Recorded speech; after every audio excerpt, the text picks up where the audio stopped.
Okay, here we go again. Let's finish this thing real quick. This is page 7. Report methodology. Over the past 4 years, our 4-stage methodology has allowed us to successfully capture and analyze a wide range of public comments of documents that shed light on globally organized manipulation campaigns. Given the nature of disinformation operations, just like animes, there are almost certainly cybertroop activities that have not been publicly documented, like animes. However, for those that have been publicly identified, we have seen these cases grow in the number over time.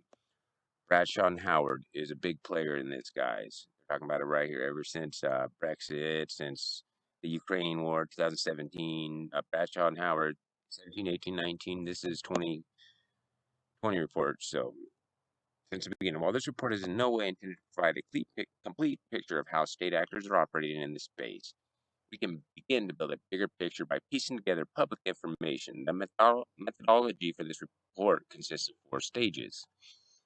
A systematic content analysis of news articles reported on cybertroop activity, a secondary literature review of public archives and scientific reports, drafting country case studies, and expert consultations. Content analysis is an established research method in communication and media studies. It has been used to help understand how the internet and social media interact with political action, regime transformation, and digital control. Again, Bradshaw and Howard. The qualitative content analysis was conducted to understand the range of state actors who actively use social media to manipulate public opinion anime, as well as their capacities, strategies, and resources. We modeled our content analysis after last year's report, using purposive sampling to build a coded spreadsheet of specific variables that appear in news articles. The following keywords were selected and used in combination for our search bot: disinformation, fake account, fake news, information warfare, military, misinformation, propaganda, psychological operations, psyop, social media, and sock puppet troll. There are 2 major limitations to conducting our qualitative content analysis: media bias and language. To mitigate bias, we used LexisNexis and the top 3 search engine providers, Google, Yahoo, and Bing. Provided hits to a variety of professional, local, and amateur news sources to ensure that only high-quality news sources were being used to build our data set. Each article was given a credibility score using a 3-point scale. Articles ranked at 1 came from major, professionally branded news organizations. Articles ranked at 2 came from smaller professional news organizations, local news organizations, or expert commentary and professional blogs.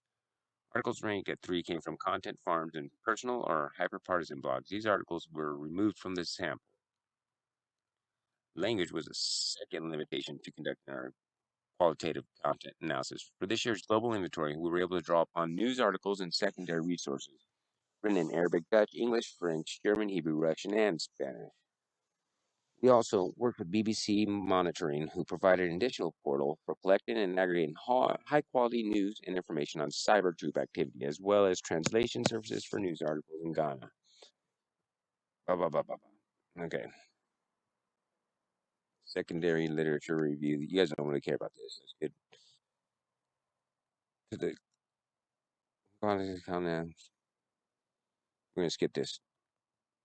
See what else is down here. Many countries have seen an increase in computational propaganda activities on social media. Attribution back to a particular actor remains difficult.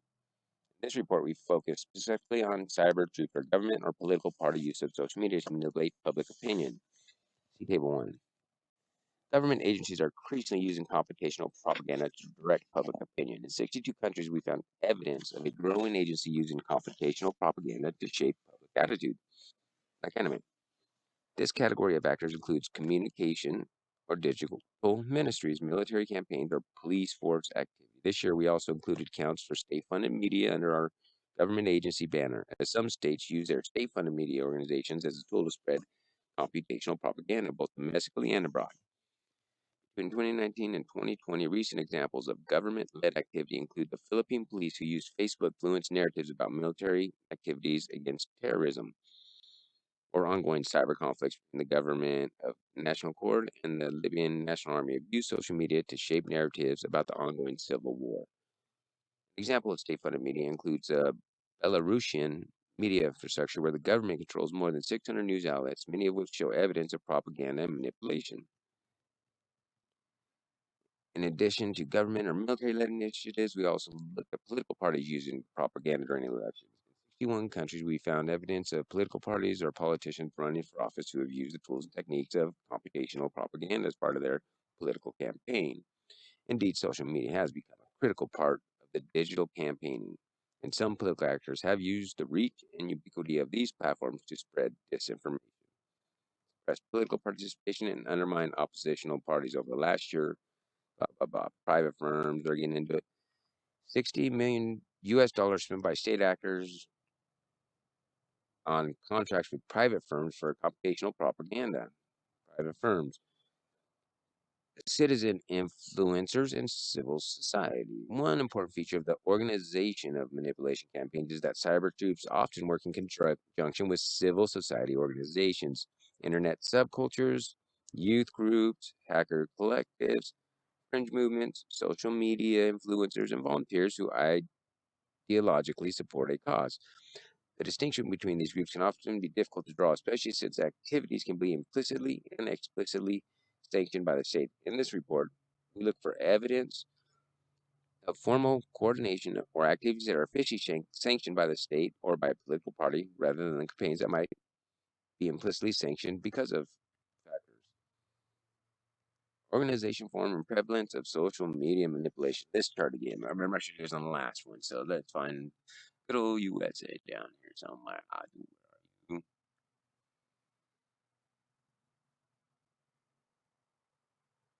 Here we go. Oh, you see, the United States has all of them. See at the bottom right corner, guys. Let's look up and see what they all are now. Government agencies, so everybody, private contractors, civil society, they got it all handled. There ain't that many countries that have it all handled. I see 1, 2, 3, 4, 5, 7, 8, 9,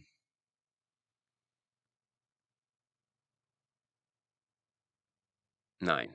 9 countries that have them all covered, and we're one of them. Okay, now we're getting into the meat and potatoes, guys. Strategies, tools, and techniques. CYBERTROOPs make use of a variety of strategies, tools, and techniques to spread computational propaganda. Although propaganda is not new, the affordability of social networking technologies changes the scale, scope, and precision of how disinformation is transmitted. Digital tools are constantly changing and adapting alongside innovations in technology. We have identified common tools and tactics used by cybertroops to comparatively assess the threat landscape. Cybertroops use both real and fake accounts to spread computational propaganda. These accounts can also be human curated or make use of automation. Automated accounts, sometimes referred to as political bots, are often used to amplify certain narratives while drowning out others. We found evidence of automated accounts being used in 57 countries. An example of a highly automated cyber troop campaign includes bots set up by various public institutions in Honduras, including the national television station. These accounts were all traced to a single IP address range in Honduras and push content designed to undermine the public conversation. Increasingly more common is the use of human curated accounts anime, which might use low levels of automation, but also engage in conversations by posting comments or tweets or by private messaging individuals via social media platforms like YouTube. Human operated accounts have been found in 79 countries. It is important to note that human curated accounts can be both real and fake. For example, in the United States, teenagers were enlisted by pro Trump point of action. I heard that one before. Another type of real human account includes hacked, stolen, or impersonated accounts, groups of pages, which are then co-opted to spread computational propaganda. However, these type of accounts make up a small portion of account types involved in computational propaganda. We found only 14 instances of hacked, stolen, or impersonated accounts.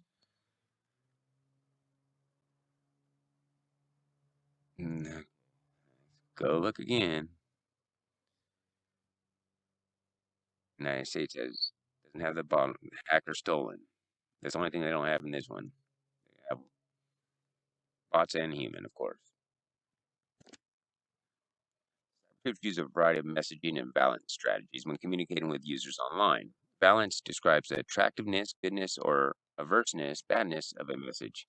event, or thing. For our 2020 report, we have classified the balance and message strategies used by cyber troops into 4 categories. First is pro-government or pro-party propaganda, which involves using computational propaganda to artificially amplify supportive messages about the state or political party. An example of a pro-government narratives from 1920 includes the use of automated bots in Lebanon, which were used to artificially amplify hashtags supportive of Hezbollah's Secretary General Atala. The second type of messaging and balance strategy involves attacking opposition or mounting smear campaigns. One example includes Chiracs, who continued to use social media platforms to launch smear campaigns against Hong Kong protesters. The third type of messaging and balance strategy includes suppressing participation through trolling or harassment. Cyber troops are increasingly adopting the vocabulary of harassment to silence political dissent and freedom of the press. One example from 1920 includes the Guatemalan net centers, which use fake accounts that label individuals as terrorists or foreign invaders and target journalists with vocabulary associated with war, such as enemies of the country. I see that coming pretty quick. I'm already there. Fourth, we are increasingly seeing populist political parties use social media narratives that drive division and polarize citizens. Wow. Anime.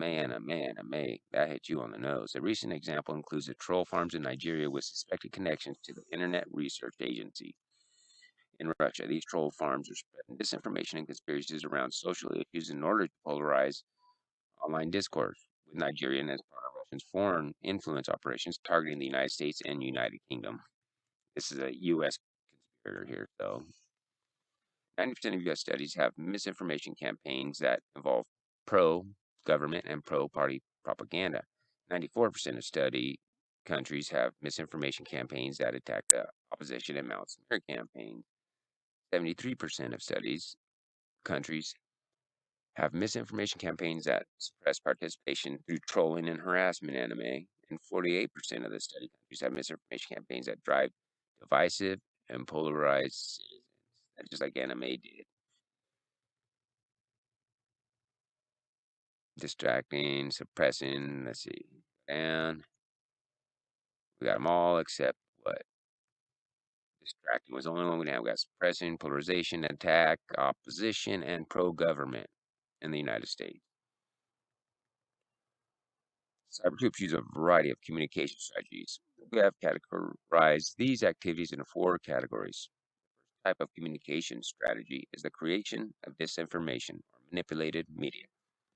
Includes creative, so-called fake news websites, doctor memes, images or videos, or other forms of deceptive content online. This is the most prominent type of communication strategy, with cyber troops in 76 countries using disinformation and other forms of manipulated media as part of their campaigns. There have been growing concerns about the use of deepfake technology to spread disinformation. Our 1920 report found few examples of this technology being used for political deception.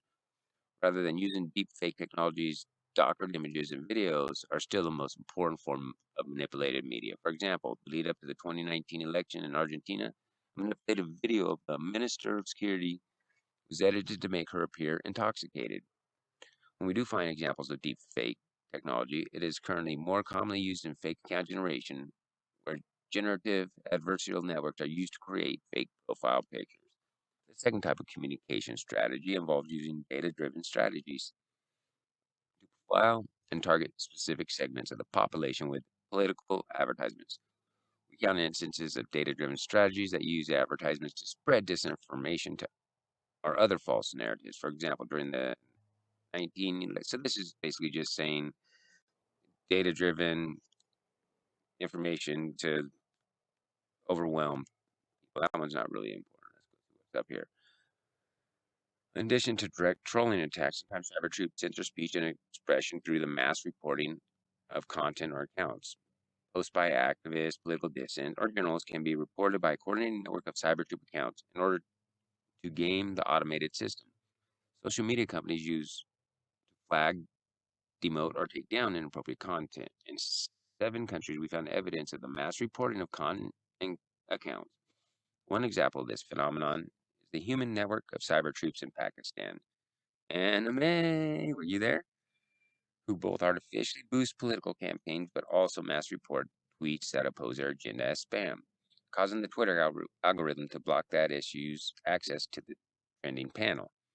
Recently, however, Twitter has maintained a 0% compliance rate with government requests to take down content that would fall under CyberTroop activities.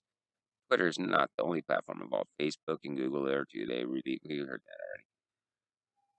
76 countries use disinformation and media manipulation to mislead users. 9 countries use state-sponsored trolling to target political opponents, activists, or journalists. 7 countries use mass reporting of content and accounts.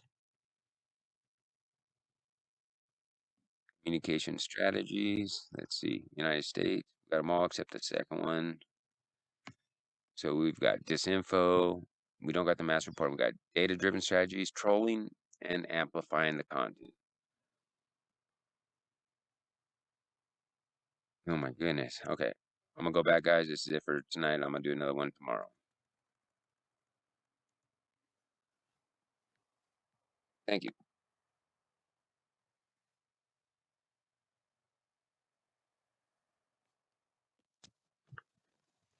Okay.